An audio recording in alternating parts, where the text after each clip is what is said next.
월세로 사는 삶이라는 모토로 살고 있는 정호영이라고 하고요. 신장암 4기 환자로 5년째 투병 중에 있습니다.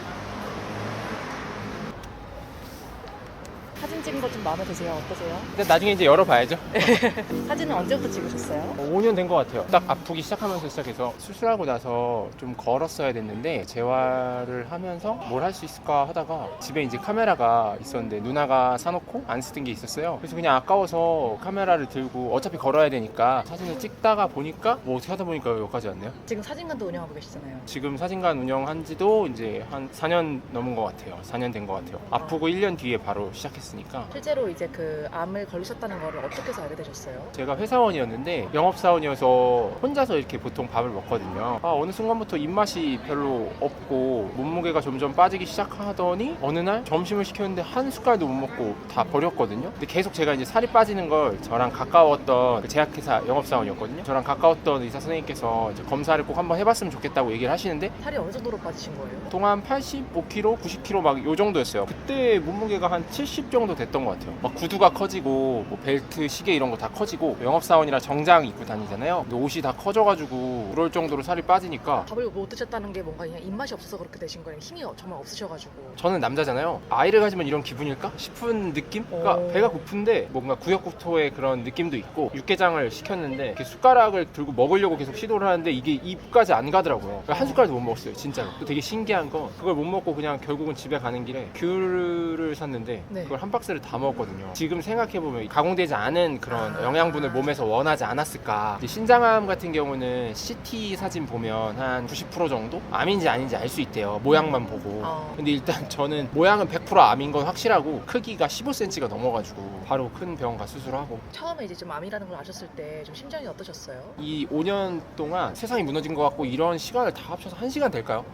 너무 큰일이라서 더 그런 것도 있겠고 당연히 저도 힘들고 막 그러지만 시킨 대로 했습니다. 어떻게 해야 돼요? 물어봐서 좀 나가자마자 빨리 큰 병원에 예약 전화하고 수술을 해야 된다 이렇게 하고 정리를 하기 시작했죠. 이게 아프다는 게 사실 원인을 정확하게 저희가 뭐 규정할 수는 없지만 생각해 볼 수는 있잖아요. 네네. 근데 어떤 것 같으세요? 실제로도 뭐 의사 선생님이랑 그런 얘기를 나누는데 술, 담배, 스트레스가 가장 큰데 술, 담배를 했지만 뭐 그러면 아는 사람 중에 제일 많이 했나 뭐 또 그런 건 아니에요. 그냥 사고라고 생각은 하는데 왜냐면 또 저희 집에 어르신들 중에 신장암 환자가 계시진 않거든요. 그래서 조금 의사 선생님도 좀 특이하다 생각은 하셨고 스트레스가 제일 컸던 것 같아요. 술도 마시고 많이 마시고 담배도 피긴 했지만 저축을 해서 이제 좀 뭐 미래를 생각하려고 하다 보니까 그런 거에서 오는 스트레스 거기다 또 학자금 대출이나 뭐 여러 가지들도 해결을 해야 되다 보니까 과도한 스트레스가 문제가 아니었을까. 지금 신장암 사기라고 하셨잖아요. 네. 이건 지금 좀 어떤 상황이에요? 병기를 나눌 때 그 암세포의 크기나 암세포가 어디까지 전이됐는지를 파악을 하는데 저는 이제 원발 장기에서 멀어진 다른 곳으로 전이가 있었기 때문에 4기인 거거든요. 실제로 지금도 계속 전이를 하고 있고 조금 있다가 이제 뼈 스캔을 하는 게 뼈에도 전이가 많이 되거든요. 제가 이미 척추뼈에는 한 3군데 전이가 됐었고 수술도 2번이나 했고 기수도 4기고 이러다 보니까 지금 상황에서 제가 다시 배를 열어서 수술하는 건 득보다 실이 많아요. 왜냐면은 배를 열어서 수술을 한다고 한들 작은 단위의 암세포들이 온몸에 돌아다니고 있기 때문에 수술을 하는 건 사실 큰 의미가 없고 약을 먹는 거죠. 전신 치료를 하면서 최대한 진행이 안 되고 작아지거나 그대로 있기를 바라는 거죠.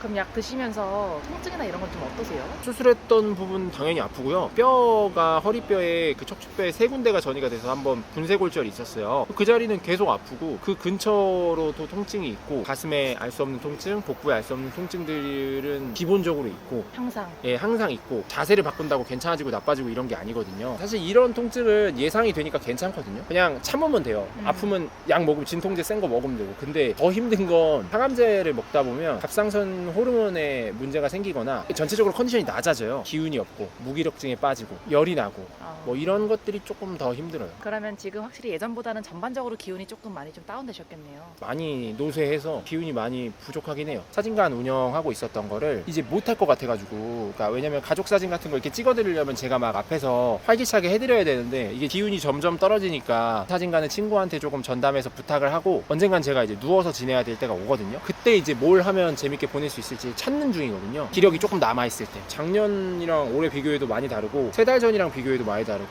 근데 그때만 해도 한 80kg 됐던 것 같거든요. 어제 58kg더라고요. 살이 또 많이 빠져가지고 기력이 떨어지고 안 좋아집니다.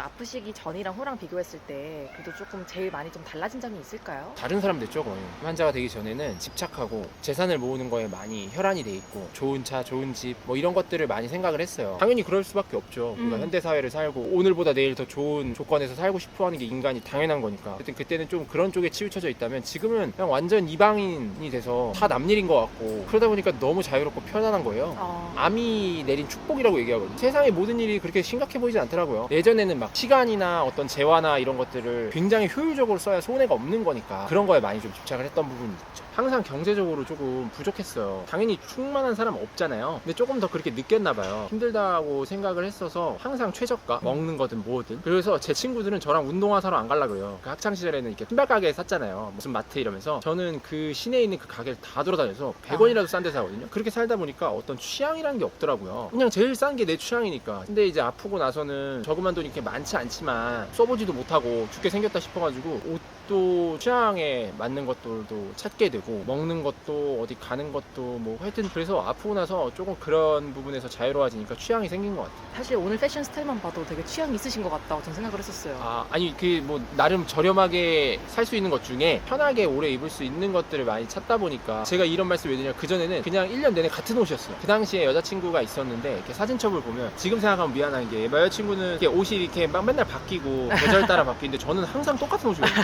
그게 조금 미안하더라고요. 지금 생각해보니까 마음이 조금 편해졌다 뭐 그런 정도가 많이 바뀐 것 같고 화를 또 되게 제가 많이 내고 굉장히 성격이 급하고 막 다혈질이고 이런데 조금 여유로워지고 있는 것 같아요. 죽고 사는 문제 아니니까 세상에 그거보다 더 중요한 문제가 어디 있어요.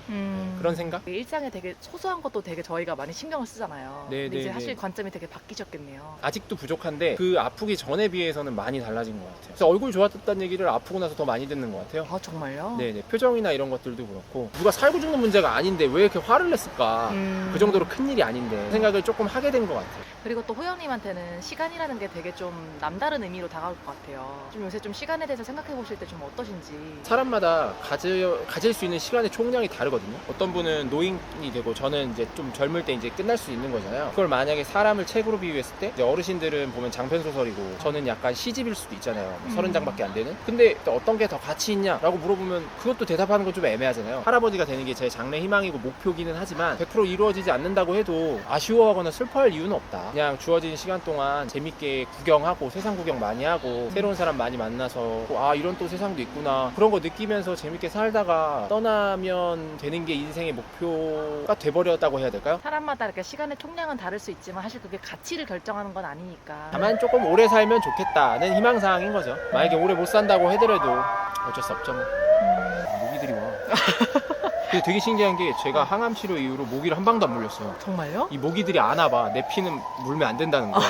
진짜로 저는 그래서 모기가 이 세상에서 없어진 줄 알고 주변 사람들한테 물어봤어요. 모기 안 물리지 않냐? 그랬더니 뭔 소리 하는 거예요? 모기 엄청 물린다고. 난 이 세상에 모기가 없어진 줄 알고 되게 환경이 좋아졌구나 이렇게 느꼈다니까. 그 아프기 전을 생각을 해봤을 때 좀 가장 그립거나 이런 것도 있을까요? 없을 것 같아요. 아니 물론 뭐 당연히 안 아픈 게 너무 좋겠지만 마음의 크기가 그러니까 여유가 없는 상태로 돌아가면 또 언젠가 이렇게 될 것 같거든요.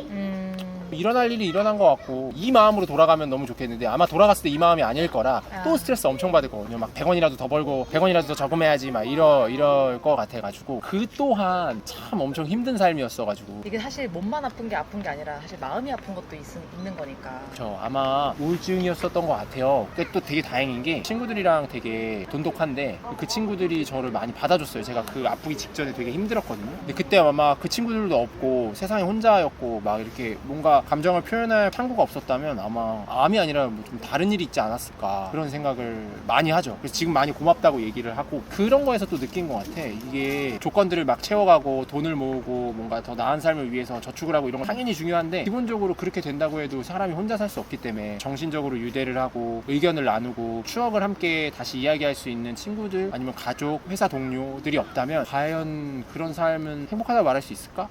물론 사람마다 다르겠죠. 근데 저는 아닌 것 같아요. 저는 제가 제가 이렇게 아프더라도 같이 이렇게 뭐 반갑게 인사하고 만나서 밥 먹을 수도 있고 차 한잔 할 수 있는 사람들이 있는 게 훨씬 행복하지. 그래서 어떻게 보면은 되게 이미 다 많이 갖고 있는 상태였는데 아프기 전에 내가 갖고 있었던 거에 가치를 못 알아보고 스트레스를 너무 많이 받지 않았나. 호연님께서는 어쨌든 4년, 5년째 이제 사진관을 운영하고 계신 것도 좀 대단하다고 느꼈어요. 네네네. 계속 그렇게 좀 사진관을 또 운영해 오신 또 이유가 있을까요? 아무것도 안 하면 그냥 죽은 거나 다름없다고 생각했어요. 거동이 불편해서 못하는 건 어쩔 수 없죠. 근데 처음에 수술하고 이렇게 누워있는데 되게 그냥 송장 같더라고요. 넷플릭스도 일주일이고 유튜브도 한 달이지 나중에는 천장만 보고 있고 그러면 되게 안 좋은 생각도 많이 들고 최대한 빨리 걷고 달리기도 하고 일하고 돈 버는 것도 보람차더라고요. 아프기 전엔 돈 번다는 게 되게 스트레스였는데 사진관 하면서는 그런 생각을 해본 적이 없는 것 같아요. 그 전에 뭐 여러 가지 직장에서 느꼈던 것들의 스트레스가 뭐 10이라면 사진관 운영하면서는 1? 너무 즐거운 순간이고 손님들이랑 너무 재밌었고 그래서 뭔가 처음부터 이렇게 했었으면 안 아팠을 수도 있겠다라는 생각도 많이 했어요. 왜냐면 실제로 회사 다닌 것보다 훨씬 경제적인 상황도 나아졌고 왜냐면 어떤 그런 시발 비용이라고 뭐 그런 걸 지출한다. 맞아요. 의도하지 않았는데 뭔가 나의 기분이 나아지기 위해서 뭔가를 사거나 맞아요. 소비한다는 게 없었어요. 아니 그런 생각이 안 드는 걸. 그래서 손님들이랑 나중에 막 따로 만나서 막 커피 마시기도 하고 그냥 놀러도 오시고. 그럼 일하시면서 어떻게 보면 좀 살아있음을 느끼신 거네요? 그쵸. 그냥 아무것도 안 하는 게 시간이 아깝기도 하고 잃어버릴 게 없다고 생각해서 좀 도전하기 쉬웠던 것도 있고.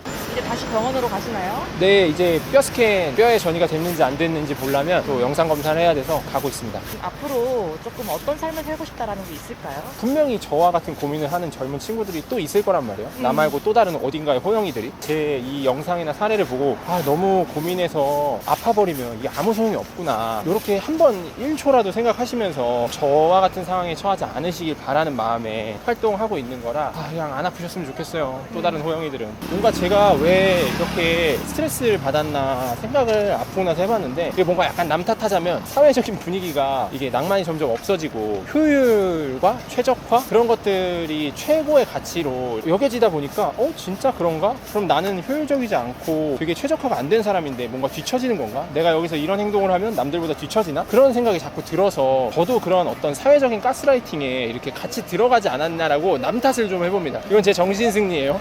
그래서 조금 아쉽다. 본인이 도태됐다고 느끼면서 막 자꾸 자기 스스로를 갉아먹는 분이 계시다면 안 그러셨으면 좋겠다라는 말을 좀 전하고 싶네요. 그리고 또 추가로 드리는 말씀이 이거는 누구도 피해갈 수 없는 진짜 진리인데 우린 태어났고 한 번은 누구나 죽어요. 근데 우리가 뭔가를 할 때 당연히 계획 없이 하면 안 되겠지만 너무 천년만년 살 것처럼 막 고민을 하고 시뮬레이션을 해보거든요. 근데 언젠가 분명히 죽는단 말이죠. 그러니까 평생 영원히 살 것처럼 너무 고민 많이 하고 스트레스 받지 않았으면 좋겠다라는 말을 드리고 싶습니다. 나는 이러이러한 사람이다라고 표현해 주신다면? 저는 지구별에 월세로 사는 사람이다. 제가 처음에 투병 초기에 병원을 3주에 한 번씩 와야 됐어요. 그때 임상실험하는 중이었는데 3주에 한 번 병원에 와서 뭐 여러 가지 검사를 하고 이제 다음 3주에 볼게요 이렇게 교수님이 얘기해 주시거든요. 근데 그게 이제 어느 순간 그렇게 들리더라고요. 정호영 씨 일단 3주니까 한 달이죠. 한 달 정도는 지구에 사는 거 문제 없는 것 같아요. 우리 다음 달에 다시 한번 검사해 볼 거니까 그때 한번 볼게요. 대신에 한 달이 넘어가는 일은 계획하지 않으시는 게 좋아요. 방 빼야 될 수도 있으니까. 나는 월세로 사는 삶이구나 라는 걸 느끼게 돼서